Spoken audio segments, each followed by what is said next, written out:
어느 날 제가 신문을 보니까 사람은 나이가 들어가서 늙어가는 것이 아니라 의지의 탄력을 잃어가기 때문에 늙어가는 것이다 라고 얘기했거든요.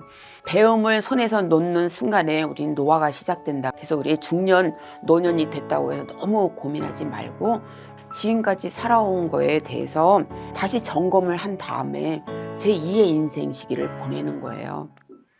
안녕하세요. 사단법인 한국교육협회 원장 박인옥입니다.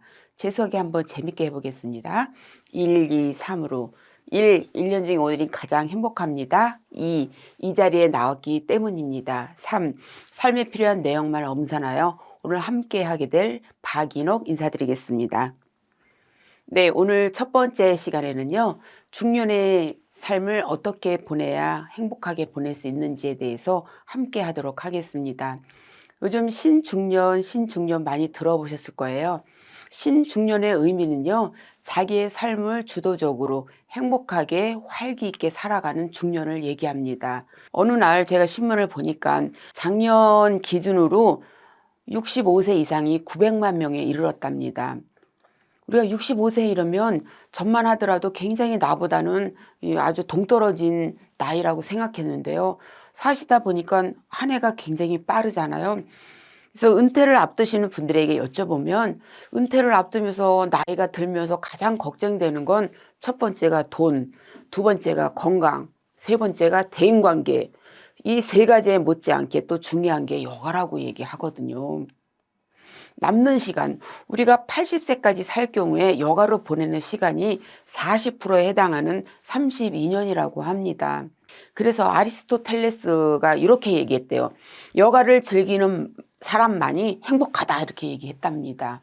여가를 즐기는 사람만이 행복하다. 그러니까 여가라고 해서 전에는 뭐 마냥 놀고 쉬고 이런 거를 의미를 했지만요. 네, 자기 개발을 통해서 진지한 여가를 통해서 일을 가져라 이렇게 얘기합니다. 우리가 꼭 일을 갖지 않더라도 취미활동, 봉사활동이라도 꼭 하라고 말씀드리거든요. 캘거리 대학교에 어느 교수님께서 이분이 여가에는 진지한 여가와 가벼운 여가가 있다. 진지한 여가는 내가 뭔가를 배워서 제2의 일을 갖는 거예요. 지금까지 먹고 살기 위한 일을 가졌다면 이제부터 갖는 일은 나를 위한 일을 갖는다는 거죠. 그래서 진지한 여가의 키워드는 성취감입니다. 성취감. 여기서 가벼운 여가는 일상적인 여가를 얘기합니다. 그래서 내가 평소에 이야기하는 걸 좋아한다 이러면 동화구연을 배워서 이야기 할머니로 봉사활동을 하시는 분들이 계시고요. 나 평소에 글을 잘 써 이런 분들은 그 모임을 만들어서 책 쓰기 과정을 서로 이제 의논해 가면서 한다든가 아니면 난 서예를 잘해 이런 분들은 서예전을 열어서 또 붓글씨를 배우려는 사람들 또 모아서 자기의 재능을 나눈 분들도 있거든요.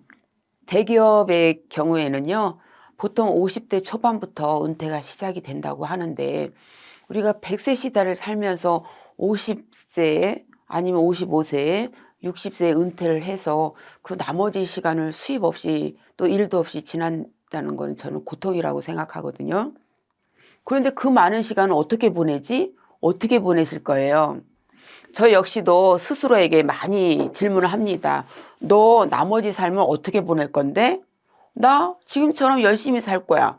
미국의 낭만시 롱펠로우 말을 빌자면 이분은 70이 넘어서도 계속 작품 활동을 하고 활기 있게 살고 또 후배 양성을 하니까 친구들이 물어봤어요. 야, 넌 어떻게 나이가 들면서 이렇게 활발하게 오히려 전보다 더 활기차게 생활을 할 수가 있니? 그랬더니 롱펠로우 말이 얘들아 우리 집 앞에 정원이 있는데 그 정원에 늙은 나무가 있다? 내가 그 나무를 가만히 들여다보니 이 나무는 끊임없이 열매를 맺고 꽃을 피우는 거야. 그래서 내가 자세히 들여다봤다. 그랬더니 이 나무는 끊임없이 자기 성장을 하고 있더라 라고 대답을 했답니다. 배움을 손에서 놓는 순간에 우린 노화가 시작된다고 했거든요. 그래서 저는 우리가 중년이 되고 노년이 되고 나이가 먹어간다고 해서 우리가 미리미리 나의 능력을 저하시키고 우울해하실 필요 없다고 생각하거든요. 그래서 언제나 활기 있게 사람은 나이가 들어가서 늙어가는 것이 아니라 의지의 탄력을 잃어가기 때문에 늙어가는 것이다 라고 얘기했거든요. 나이에 생각하시지 말고 내가 좀 젊고 활기있게 사는 삶을 살면 어떨까 이런 생각이 듭니다.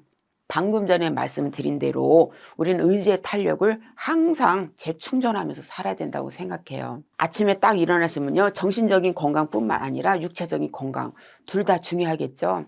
딱 일어나시면 내 인생의 전성기는 오늘부터 시작이다. 넌 건강해. 너는 신나. 너는 운이 좋아. 이렇게 많은 에너지를 나에게 긍정적으로 준 다음에 활기 있게 아침을 시작하시는 거예요. 그러려면 좀 계획성 있게 좀 생활을 하는 게 중요하겠죠. 아침에 일어나면 스트레칭을 한다. 아침에 일어나면 동네 한 바퀴를 돈다. 또 일주일의 계획서를 짠다.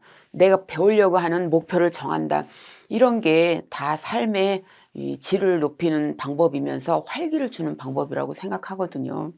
그래서 우리 중년, 노년이 됐다고 해서 너무 고민하지 말고 중년, 노년, 지금까지 살아온 거에 대해서 좀 다시 점검을 한 다음에 제2의 인생 시기를 보내는 거예요. 그래서 제가 간략하게 정리를 해드리는 게 있다면 일시, 백천만 이걸 명심하라고 말씀드려요.